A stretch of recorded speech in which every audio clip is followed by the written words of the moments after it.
Welcome to another Snappy Dragon costuming video in which I will finally finish my More Historically Accurate Demelza project with the gown. This is a late 18th century gown in the Italian gown style, meaning that the skirt is cut as a separate piece to the back of the bodice, as opposed to other gowns like the robe française, robe anglaise, where the gown has the same panel used for the back of the bodice and the back of the skirt. I used a pattern to create this gown with some modifications, of course, for fit. The fig leaves Italian gown pattern. This is an exact reproduction of a particular extant Italian gown. I also made a variety of sort of like underpieces and accessories and things like that, so you can see my previous videos covering that. The other book that I found extraordinarily helpful in this project was this, The American Duchess Guide to 18th Century Dressmaking. This gave me the patterns I needed for a lot of the accessories, told me what those accessories are, which I definitely would have known otherwise, and helped me really make this into a very historically accurate stepped out of a portrait situation that's very different from you might have seen how they styled the gowns on the show Poldark. Let's see how I made the thing. I began by cutting out all of my lining pieces and pinning them together in the shape that they'd be sewn in to get a really good idea of the construction of the garment. Yes, I'd already done a mock-up, but it always helps to be a little bit more familiar with something you're about to sew.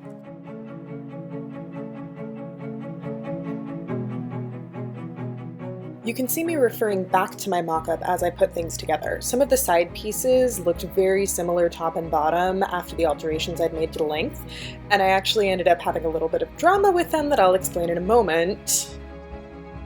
That said, it was still a very illustrative experience to get everything pinned together before I ran it through the machine.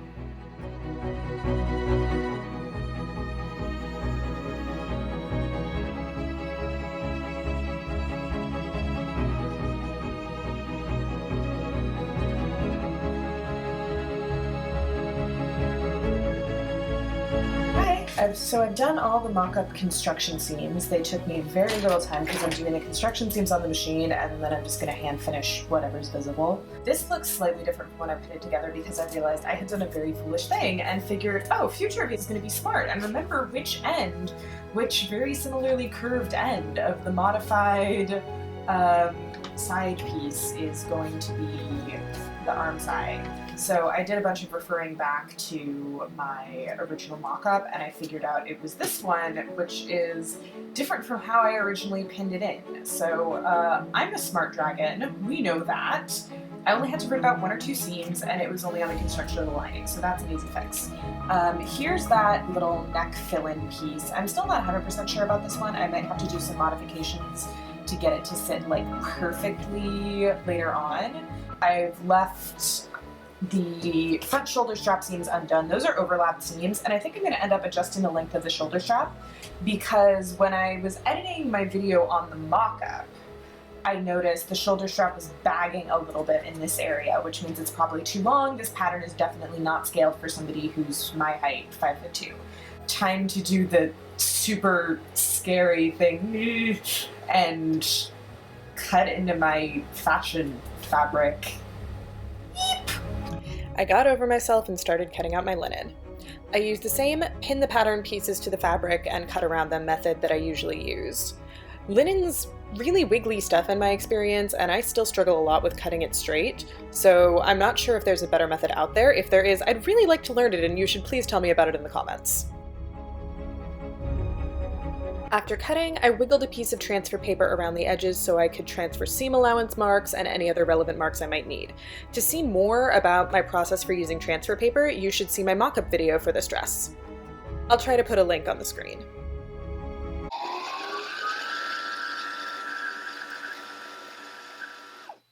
The first thing I sewed were the two curved sleeves on the back that were taking the lazy place of pleats that would be there in the original gown construction. Lots of 18th century gowns were shaped at the back only with pleating and not with seams, so this is just a lazy updated way of making that happen. This is a newer style of gown, and in the mock-up video I went into a little bit more detail about my research supporting the fact that the back could have just as easily been made with seams as pleating. Either way, it was necessary to put those in place before I could sew the center back seam because the back pieces wouldn't be the right size otherwise. Then I continued on with the bodice construction seams, sewing sides to backs and then fronts to sides. The bodice construction seams for things like this always seem to be the easiest part. You'd think that getting all that fitting right would be difficult, but usually by the time you're actually putting it into the sewing machine, all the work is done for you and it's very quick.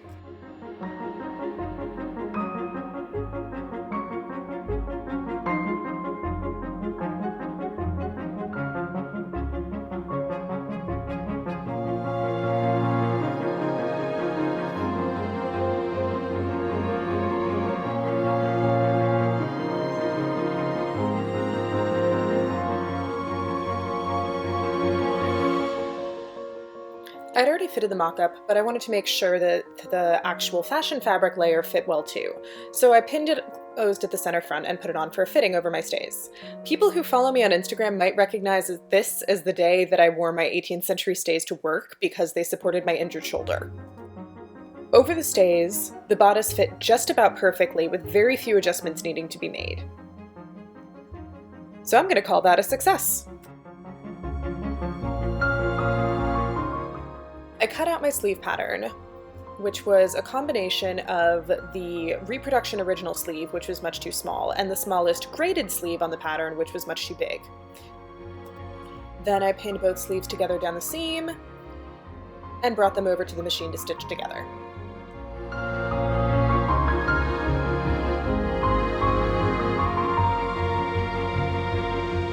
Now it was time to attach the linen fashion fabric layer and the cotton canvas lining layer. Instead of using historical construction methods, I chose to do a bagged out lining construction because I thought it would be easier and it would finish my edges for me. It did. With right sides together, I attached the front and back necklines, leaving the shoulders open, as well as the front center edges and the bottom edge of the front point. I left the back bottom edge open because the skirt would be attached there, so the edge didn't need to be finished now. The shoulder strap lining was sewn according to the original construction as an overlap seam, with lots of extra fabric in case I needed to refit it. The fashion fabric shoulder strap would be sewn on later using an applique method to cover the sleeve seam. I'm having a lovely little sewing party at the moment, and we have just dealt with some sleeve nonsense. Every time I do set-in sleeves, I think to myself, like, no, I don't want this to be hard. I do not want to think of them as sleevel hell every time they happen. And every time they happen, I do a mock-up. The mock-up works fine. I do the actual sleeve, the sleeve is a disaster. So right now I'm wearing my mock-up with a refitted sleeve, and the two ladies who you can see in the mirror right now have just fixed this for me by doing, Emily, what exactly did we do?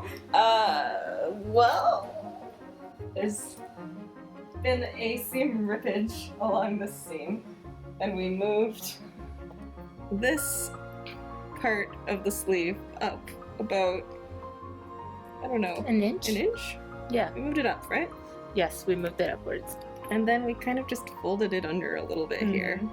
And there wasn't enough fabric left to pleat it, which was the original plan. So I just hand gathered with a running stitch, and that seemed to take in this small amount of extra. So there's still this folded situation under here that's gonna have to be. Well, I'm fine with the folded situation. It looks poof. I mean, yeah, there's no weird, awkward puff of fabric right at the back of the sleeve head. What was going on? Something in this area was turning into this giant puff of fabric right there-ish, and it was just not good. My examples of extant gowns I've seen have a little bit of puffage there, but not very much, and it seems to all be taken up with the pleats. So this, we had to do something about it, and this is what happened. We'll see if it works when we move it over to the actual gown. This is why you make mock-ups, people. This is also why having fellow costumers around to do stuff like this for you is the best thing ever. I still wasn't 100% clear on what kind of magic had just happened to my sleeve heads. Also, it's always easier to have somebody else fit something like a sleeve or a shoulder on you than it is to do it on yourself. So Emily was kind enough to take care of fitting the actual gown sleeves on me as well. We have a functioning bodice with sleeves and everything, and it only took us one afternoon of figuring out what on earth went on. And it only took me 5 mock-ups to finally get a sleeve that worked. Anyways, I shifted the gathers back about an inch off the top of my shoulder, so they're all happening at the back. And if you look at them right now, they look rather nice. They look just as nice as pleating, in my opinion. So I think this will work quite nicely. I have full freedom of movement, despite the sleeves being quite fitted. It was at this point in the construction that I decided to start cutting out the skirt panels. These are essentially large rectangles, 4 of them in this case for a closed front gown. all cut straight and at the appropriate length to go from your waist, over whatever skirt supports you're wearing, to wherever you want your hemline to fall.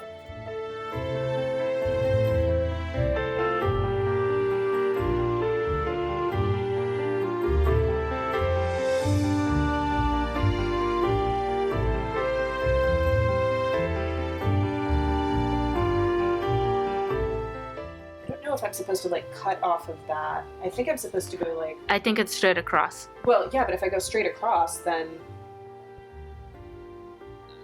Is that your waist? No.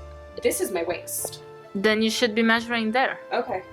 20 inches plus seam allowance for finishing. Cool. So like 21 inches total. So we need to pleat the skirt down to 20 inches with some sort of indication of where the center back is. I was still on the fence about leaving this gown open-fronted, at least for the first part of its life, so I only sewed 3 out of the 4 skirt panels together to begin with. I did this on the machine using an overcasting stitch to make sure the edges were finished. As I had measured earlier, those 3 panels of the skirt needed to be pleated down from whatever it was they measured to approximately 20 inches, plus some unpleated seam allowance on either side to allow for finishing or attaching the center front panel. I was still really struggling with pleat math when I did this, and there were some seriously sketchy things that happened during this process. If anybody has a good method of figuring out how to get a large piece of fabric pleated down to a certain smaller length when you don't really care about the number of pleats or exactly how deep they are, please tell me, because you're going to save me so much confusion on my future products.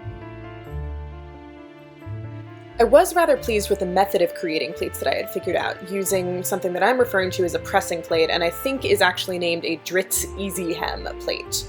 It's got measuring marks on it, so you place it on the fabric, pull the fabric over it to the measuring mark that indicates the depth of the pleat you want, and then press it in place. Then you can remove the plate with the pleat already pressed and pin it in place.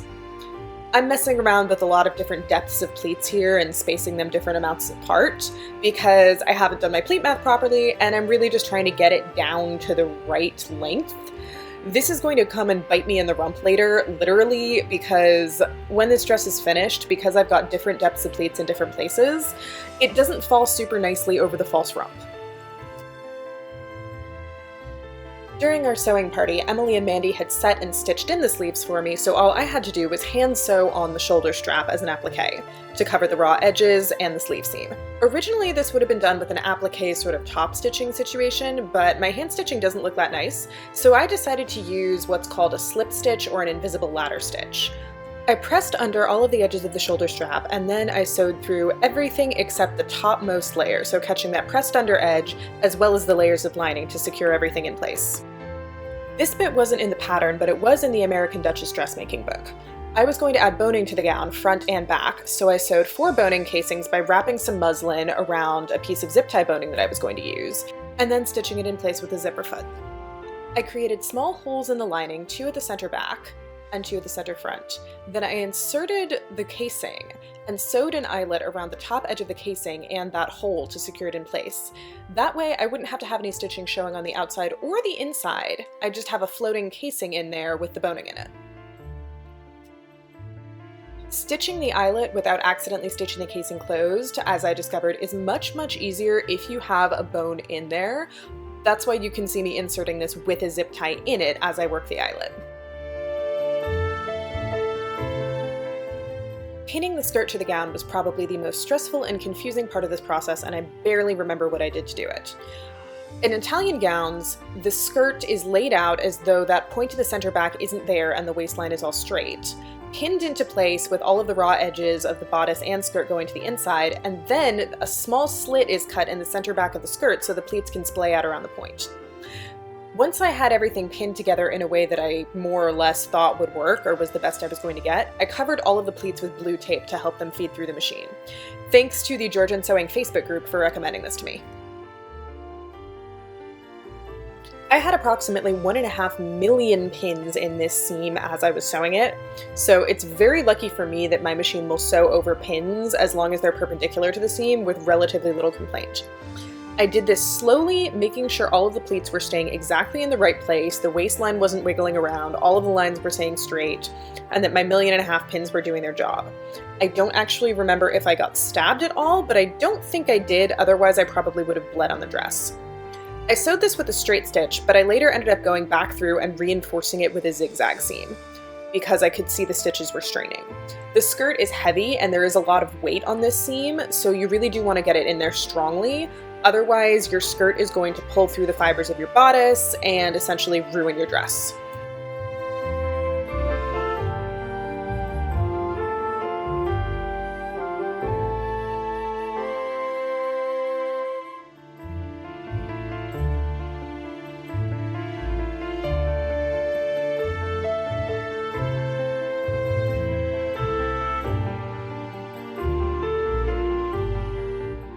After heaving a big sigh of relief, but not really taking a whole lot of time to calm down, I removed all of those 1.5 million pins from the dress. Then I ripped out that blue tape as best as I could. I'm pretty sure there's still a fragment or two of it in the seam. Then I brought the gown back to the ironing board and tried to iron out all of those creases from the pleating process. I found linen irons best when damp, so I just sprayed it as I went and wiggled the iron up as close to that waist seam as I could. Once I was done with that, I ironed down that inside layer of the skirt at the waist, all downwards to help splay out those skirt pleats.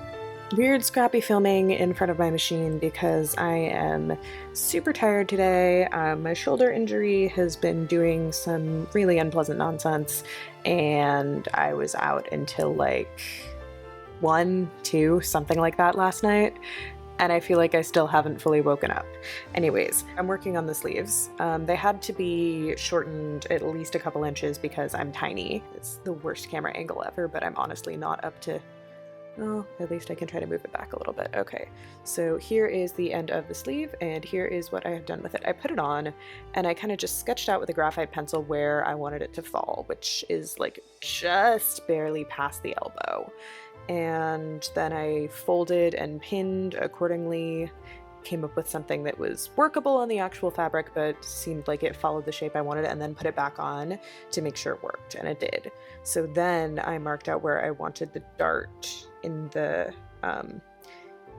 back of the sleeve to go, because there's got to be, if it goes past the elbow, there's got to be a little dart right at the back of the elbow to shape it to go around.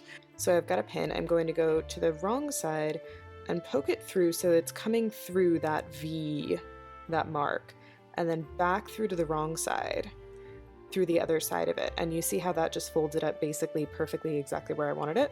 I can put it through, and that's right on my marks.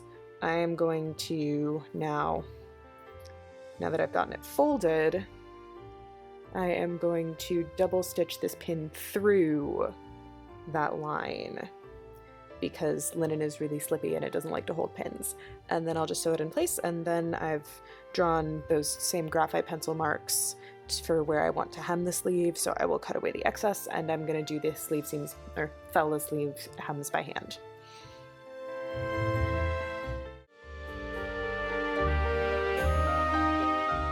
I cut away the excess from the sleeve hems, probably about 1/2 inch away from that graphite pencil line. And then I felled everything in place by turning it twice and stitching it down with a whip stitch or felling stitch.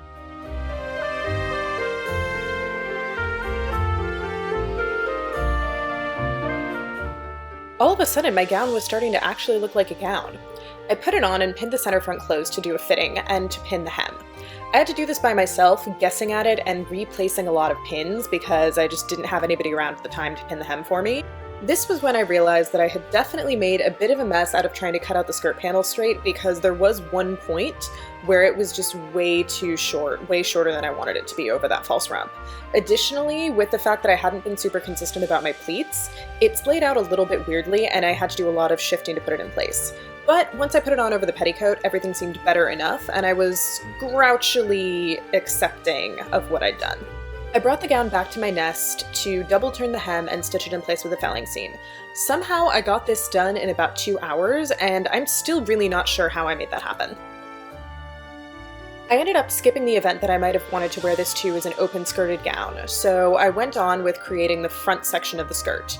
I pleated the remaining skirt panel to a piece of twill tape, leaving the center front flat. then zigzagged everything down. I've pretty much got the gown assembled now, so I can move on to making the trim. I'm gonna do some like gathered ruffled bands around the neckline and the sleeve cuffs, hems, whatever. It's a very sleepy day.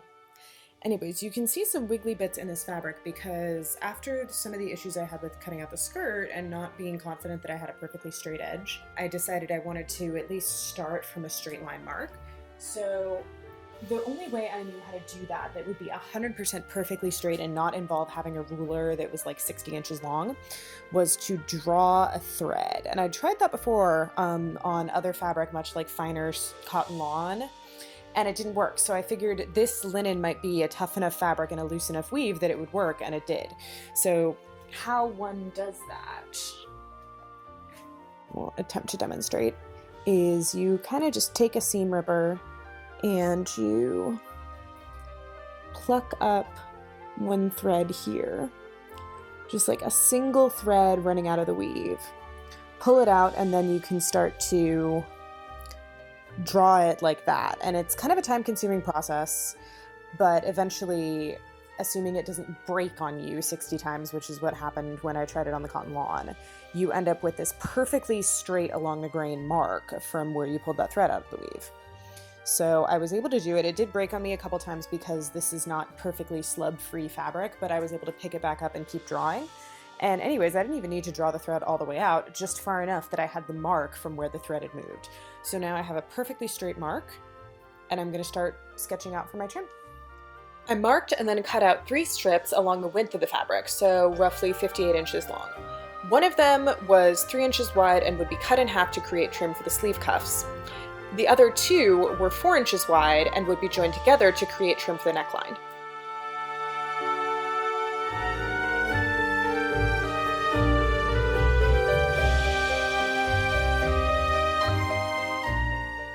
I brought all the strips over to the ironing board and used my pressing plate to press both edges under something around 1/2 inch.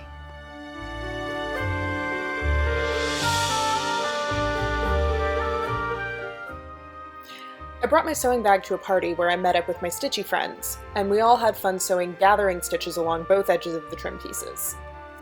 This is what would give it that lovely ruched texture I was aiming for. Made the town. Oh, I wish I was in Sherbrooke now. God damn them all.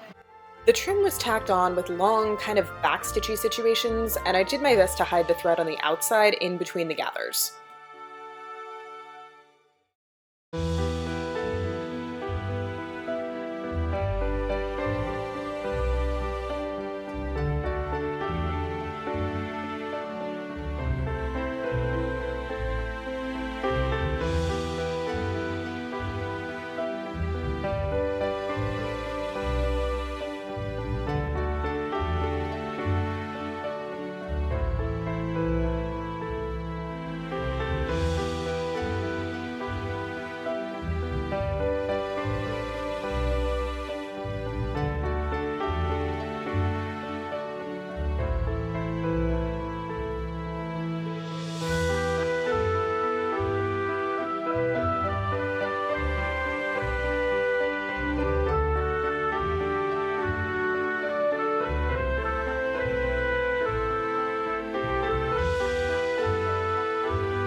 Since this is meant to be a more historically accurate Demelza project, let's play spot the differences. In the 18th century, anyone who was old enough to be considered a woman rather than a girl would wear their hair pinned up and covered by some kind of cap. On Poldark, we see Demelza wearing her hair down and loose most of the show, with only a pin or 2 in the front to keep it out of her face. During the daytime, a neckerchief or fichu would be worn to fill in the neck of the gown, to offer sun protection and modesty. Fichus, neckerchiefs, and tuckers make occasional appearances in Poldark, but not very often because, boobs, I guess. Any 18th century woman who could possibly afford to would have worn underpetticoats and some kind of skirt support. A fashionable silhouette was a much less optional part of wearing clothes than it is these days. On Poldark, we see disappointingly little of the gloriously fluffy, false rump supported, polonazed, voluminous skirts that were a characteristic part of the 1780s fashionable silhouette. What a difference it makes to see the same gown worn historically versus how it might be on a TV show.